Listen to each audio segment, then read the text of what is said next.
The winter winds of Earth howled through the observation deck of the intergalactic embassy, snowflakes pressing against transparent aluminum walls. Inside, beneath crystalline chandeliers, Lyra stood alone in her wedding dress, white lace cascading over blue skin that marked her as Naltharian. Her pointed ears trembled as laughter echoed from the throne room beyond, where King Zethron had just announced his rejection. The words still hung in the air. Too abundant for a king's bride, too soft for a warrior's lineage. But in the shadow of a rusted starship component, a human mechanic with oil-stained hands paused his work, his eyes fixed not on her shame, but on something the entire galaxy had failed to see. Before we start, subscribe now so you don't miss more incredible stories like this one. Oh, and before we dive in, tell us in the comments, where are you watching this video from? We love hearing from you. The Naltharian embassy stood as a monument to contradiction, built on Earth soil, yet designed to mimic the underwater palaces of Nalthara Prime. Holographic water cascaded down walls, and the air carried the scent of salt and preservatives that allowed Naltharians to breathe comfortably. Lyra's fingers traced the lacework of her gown, each thread woven by her mother's hands. The dress honored both worlds, earthly tradition in its cut, Naltharian heritage in its bioluminescent threading that pulsed with her heartbeat. But now those pulses were erratic, broadcasting her humiliation. Through the archway, she could see the assembled court. King Zethron occupied the central dais, his body wrapped in adaptive armor. "I will not bind my lineage to weakness," he had declared. "Look at her, soft where she should be sharp. The royal line requires perfection, not abundance." The court had laughed, not all of them, but enough. She turned away before tears could fall, moving through the corridor to the maintenance sector, where beautiful illusion gave way to machinery. She didn't expect to find anyone there, but there he was, a human man, perhaps 30, kneeling beside an engine component. His dark hair was tied back carelessly, clothes practical. He was welding something, the torch casting dancing shadows. He looked up as she entered. "You shouldn't be down here," he said, voice carrying no judgment. "Pretty dressed like that near all this machinery." "I needed to be somewhere real," Lyra whispered. The mechanic nodded. He lowered his torch and stood. "Garrett," he said. "Maintenance division." "Lyra." "I know. Everyone knows." Something flickered in his gray eyes. "I heard what the king said, and I thought, here's a room full of people who've never built anything with their hands. They don't know what makes someone valuable." But while the hall laughed, the outsider's eyes shimmered faintly, as if holding a truth older than the stars. Before Lyra could respond to Garrett's unexpected kindness, an alarm shrieked through the maintenance sector. Red emergency lights flooded the corridor. "That's the reactor core," Garrett said, already moving. "Atmospheric stabilizers. If they fail, everyone upstairs has 12 minutes before they suffocate." The alarm's pitch changed, becoming more urgent. Voices filtered down from upper levels. Panic, commands shouted. Garrett pulled up a holographic schematic. Red indicators bloomed like wounds. "Primary converters offline, secondary offline, tertiary backups not responding," he said steadily. "Someone locked out the automated repair protocols." Lyra moved closer. "Can you override it?" "Trying. But whoever did this knew what they were doing." He glanced at her. "You understand atmospheric systems?" "I studied xenotechnology at the Naltharian Academy, before my father decided I should focus on diplomacy." "Can you read Naltharian engineering protocols? Better than romantic poetry." A ghost of a smile crossed his face.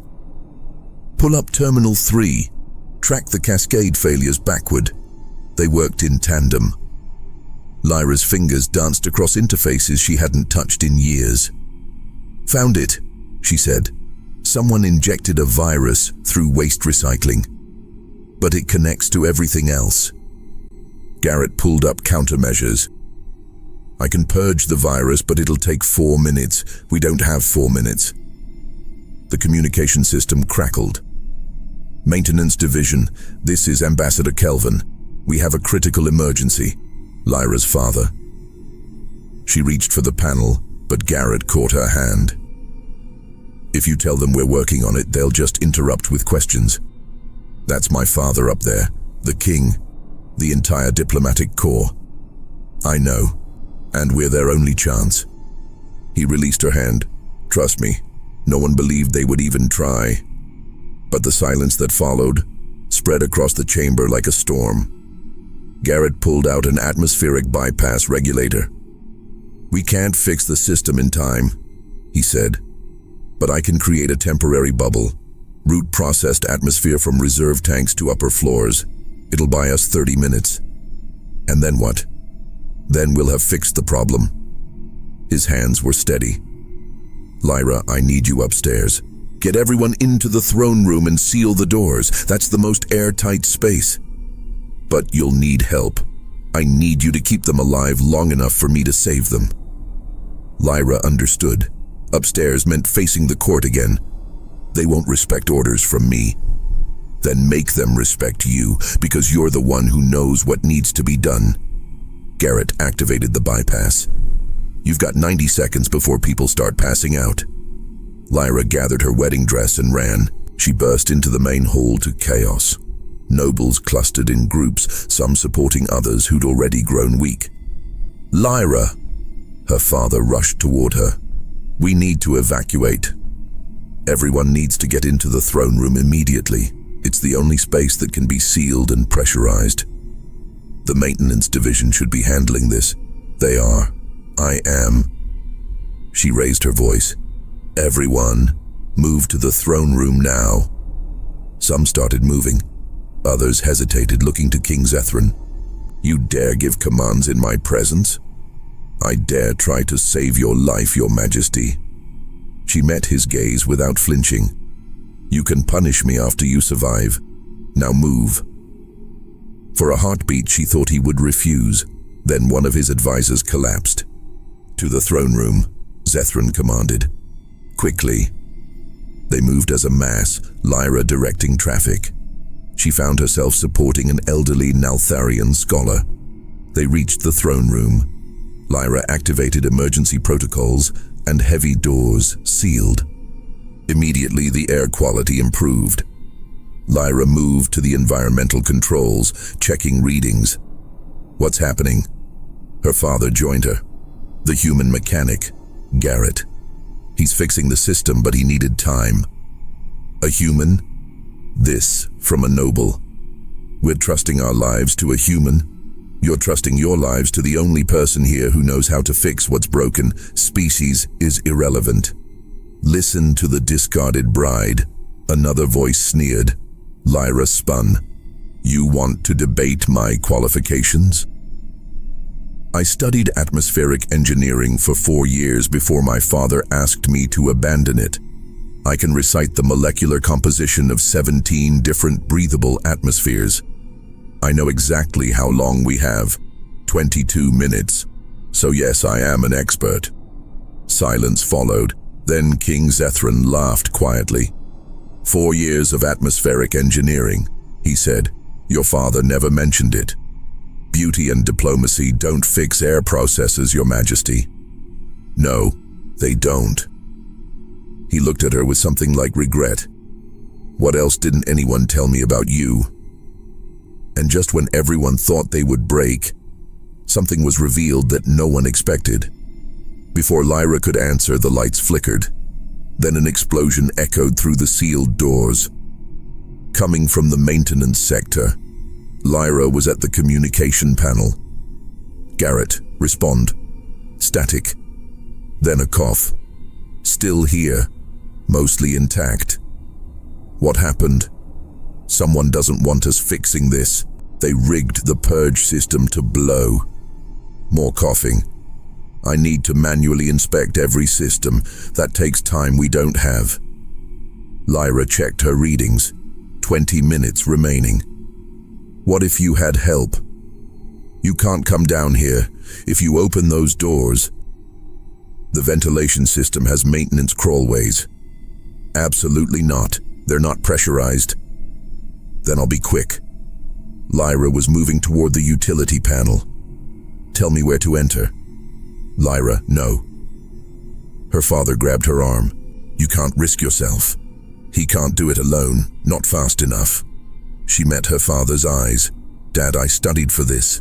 Let me use what I know. King Zethran spoke. If she fails, we all die anyway. Let her try. Lyra didn't wait. The utility panel opened to reveal a narrow shaft. Climb down 3 levels. Garrett's voice came through her earpiece. Junction marked with yellow stripping. Left branch. Got it. The crawlway will get tight. If your dress gets caught, the dress is coming off. Lyra was already unfastening closures, letting the gown pool. Underneath, she wore a simple bodysuit. Behind her, a murmur from the court. Let them whisper.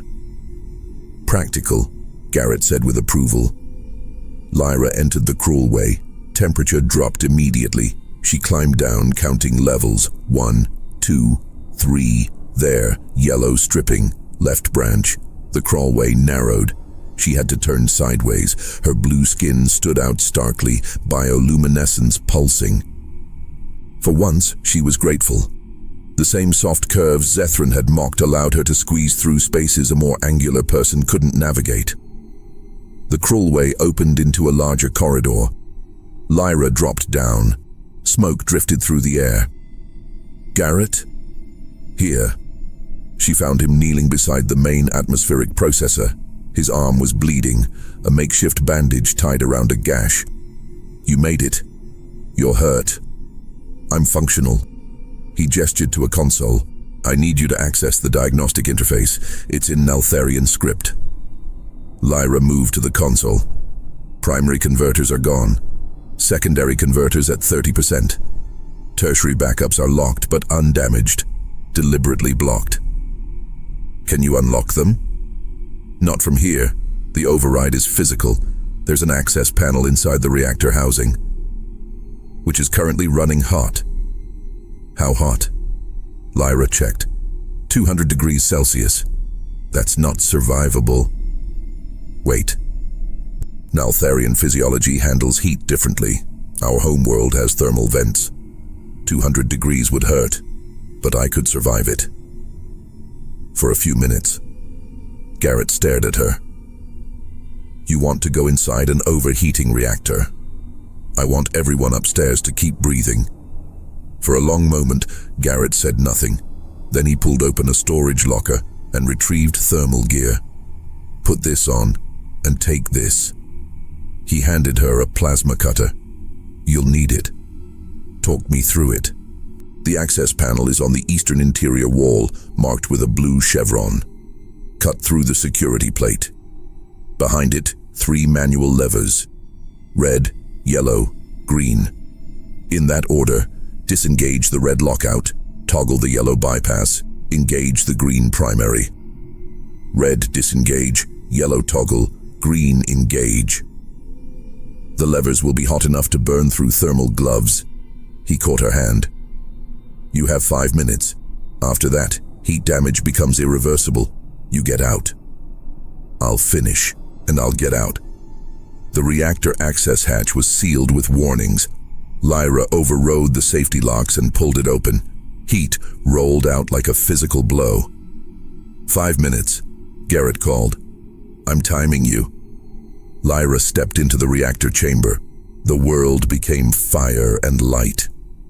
The processor's core blazed at the chamber's center. The air itself shimmered. She found the eastern wall through distortion. There, the blue chevron. The plasma cutter ignited. She pressed it to the security plate and began cutting. 30 seconds. The plate fell away. Behind it, the 3 levers. Red, yellow, green. Lyra grasped the red lever. Even through gloves, the heat was agonizing. She pulled. The lever didn't move. She braced her feet against the wall, using her whole body's leverage. The lever resisted, then gave with a metallic scream. Her hands were burning now. 2 minutes elapsed. Yellow lever. Toggle. She gripped it and shoved. The lever moved grudgingly until it clicked. 3 minutes. The green lever was larger, requiring both hands. Lyra wrapped both hands around it and pulled with everything she had. Nothing. 4 minutes. The heat was reaching critical levels.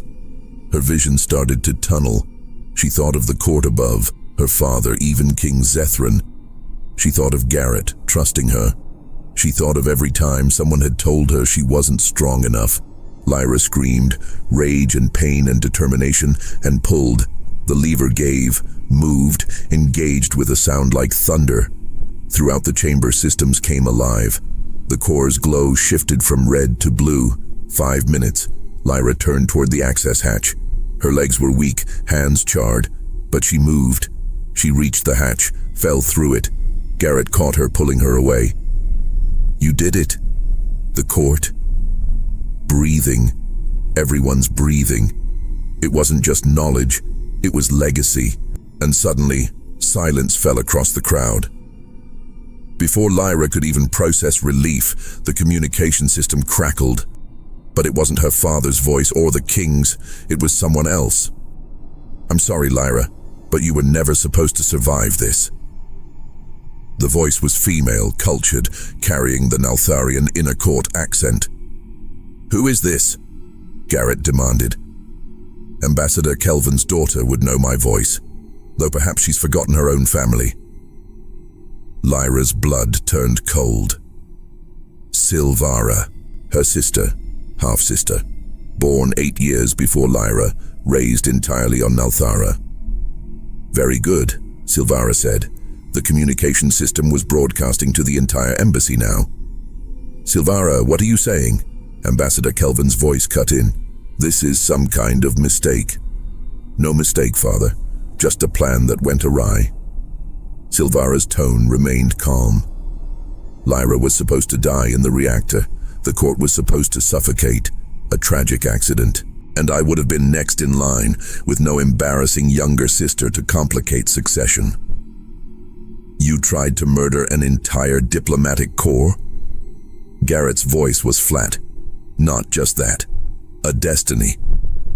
Now emotion entered Silvara's voice. "Do you know what it's like being the eldest daughter trained from birth? And then father brings back his earthborn mistake, his half-breed child from a liaison with a human woman. Oh yes, everyone knows your mother was human, Lyra, even if father pretends your blue skin makes you fully Naltharian. You were supposed to be the embarrassment, but instead father gave you everything." In the reactor chamber, Lyra swayed. "My mother was human."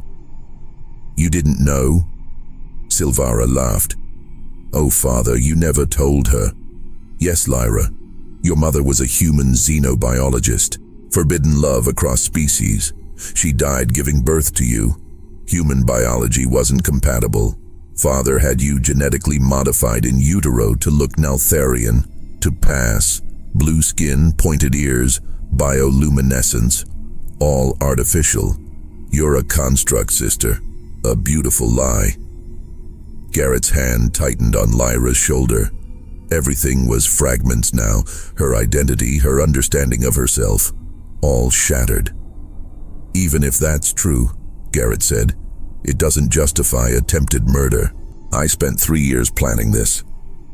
A pause. "And now, in 3 minutes, Earth security forces will breach the embassy. I sent them an anonymous tip. They'll find everyone safe. They'll find evidence of sabotage, and they'll find a convenient culprit." "Who?" "The human mechanic, of course.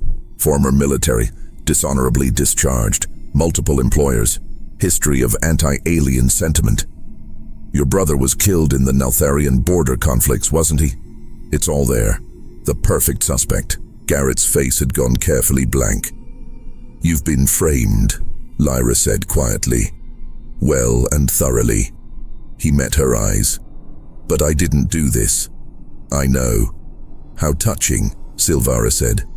"The half-breed and the damaged human. But it won't matter what you know. It only matters what the evidence shows. You planted all of it. Of course, I'm thorough.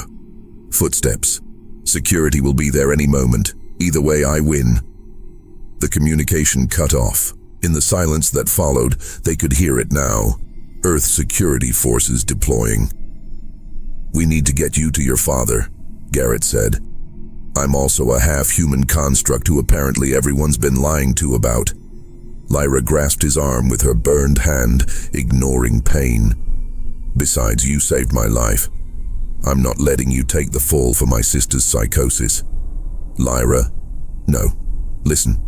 Silvara made one mistake.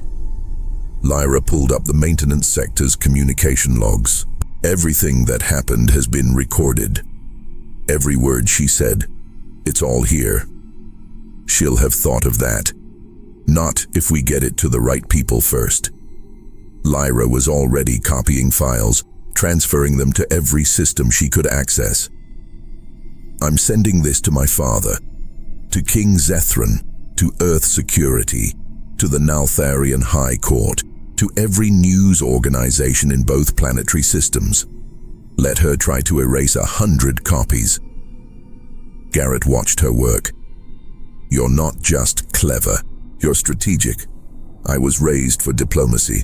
My father wanted me to learn how to fight with words and information. She finished the transfers. Turns out, that actually works. The security forces reached their corridor, human soldiers in tactical gear, weapons ready. Check your secure communications, Lyra interrupted, stepping forward. Priority diplomatic channel. You'll find a complete confession from the actual perpetrator, along with evidence and motive. We're the victims here. The lead soldier hesitated, touching his ear. His expression shifted from aggression to confusion to shock. Stand down, he ordered. We've got new intel. To Lyra and Garrett. You need to come with us. The ambassador and the king are requesting immediate audience. But the final blow came not from words, it came from a name the galaxy had long forgotten. They were escorted upstairs. The throne room doors opened to reveal chaos organizing into order. Medical personnel were treating nobles. Ambassador Kelvin stood with King Zethron, both looking at a holographic display showing Silvara's confession on loop. Her father saw Lyra and moved toward her but stopped halfway, uncertain. Is it true? Lyra asked before he could speak. Was my mother human? Ambassador Kelvin's face crumpled. Yes. But Lyra, I was going to tell you. When? After I married the king? After I produced heirs continuing the lie? There was no lie. Your mother was the love of my life. You are my daughter in every way that matters. The genetic modifications were only to protect you. Because being half-human would have ruined me. Because I knew how cruel people could be about differences. Tears tracked down his blue face. I wanted to spare you that pain. Instead, you made me ashamed of what I was without even knowing what I was ashamed of. Lyra felt tears on her own face. Did Silvara always know? Her mother told her years ago. I didn't realize it would lead to this. Ambassador Kelvin looked at the display. I failed you both. I don't have to understand anything right now. She turned to King Zethron. Your Majesty, I imagine our marriage arrangement is thoroughly cancelled. Zethron stood from his throne. He crossed the space and, to everyone's shock, knelt. Lyra, daughter of Kelvan, I rejected you for being too soft, too abundant, too different from what I thought a queen should be. He looked up at her. But tonight, you were stronger than anyone in this room. You saved us all. Your softness was resilience. Your curves were adaptation. Your difference was exactly what we needed. You don't have to apologize. I'm not apologizing for not choosing you. I'm apologizing for how I unchose you, and I'm acknowledging that I was a fool. He stood. I can't offer you the marriage arrangement again. Too much has happened, and I suspect you wouldn't accept anyway. But I can offer you recognition. Honor, the title of Royal Savior, which comes with lands, income, and a seat on the Naltharian Council. I don't want your titles. Then what do you want? Lyra looked at Garrett, still standing near the doorway. Then she looked at her father, at the king, at the assembled court that had laughed at her hours ago. I want to be accepted for what I am, not what I appear to be or what I was modified to be, what I actually am. She raised her burned hands. I'm half human, half Naltharian. I'm trained in engineering and diplomacy. I'm soft in some places and strong in others. I'm exactly who I need to be, and that was always enough. Silence fell across the throne room. Then, from the crowd of nobles, someone began to glow. Bioluminescence pulsing in a pattern that signaled respect, honor. Another joined, then another. Soon the entire chamber glowed with their light, all illuminating in recognition of what she'd done. She's still out there, Garrett said quietly, moving to Lyra's side. She'll try again. Let her try. Lyra's bioluminescence pulsed bright. Next time, I'll be ready. King Zethran stepped forward. Lyra, I meant what I said about recognition. You've shown us what true strength looks like. But more than that, you've shown us what we've been missing. The value of bridging worlds instead of forcing everyone into narrow definitions. He gestured to his advisors. I'm proposing something unprecedented. An ambassador-at-large position, reporting directly to both the Naltharian crown and Earth's diplomatic corps. Your mission would be to build connections between our peoples, to stand in the spaces between and show others how to bridge them. And I get to choose my own staff? Lyra asked. Of course. Then I accept. On the condition that Silvara, when captured, is offered rehabilitation rather than just punishment. She's damaged, not evil. With help, she might become someone who contributes instead of destroys.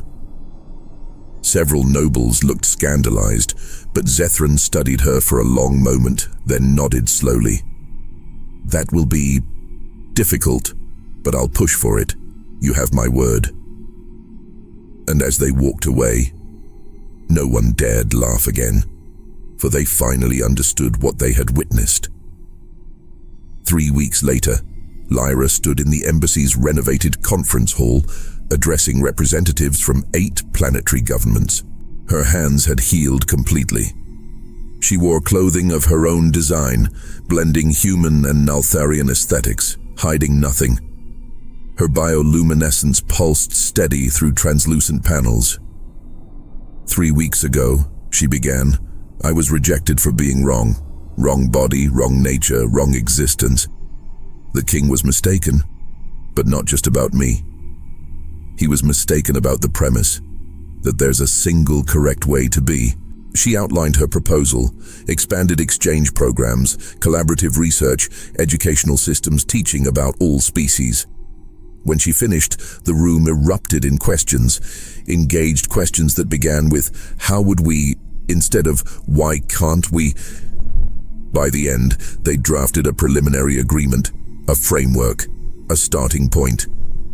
As the delegates departed, King Zethran approached. You're changing things faster than I expected.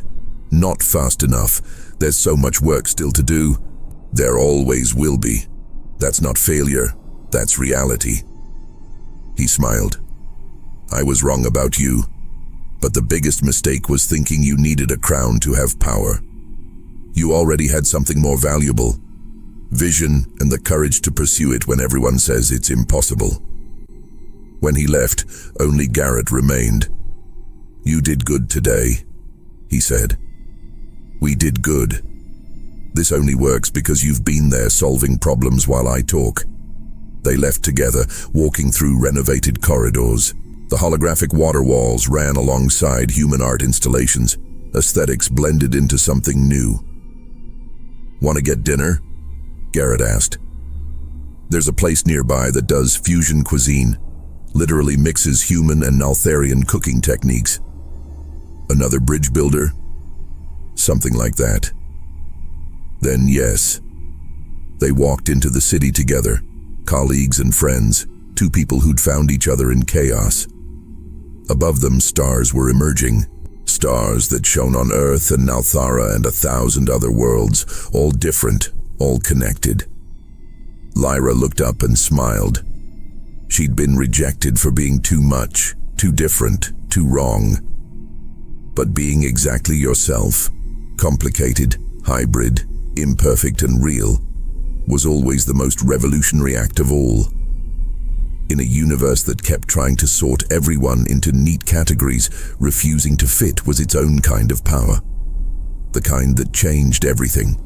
In a universe built on arrogance, sometimes a single act of dignity is enough to shift the stars themselves. And when others finally see what they refuse to recognize, that difference is not deficit, but destiny. The revolution has already begun.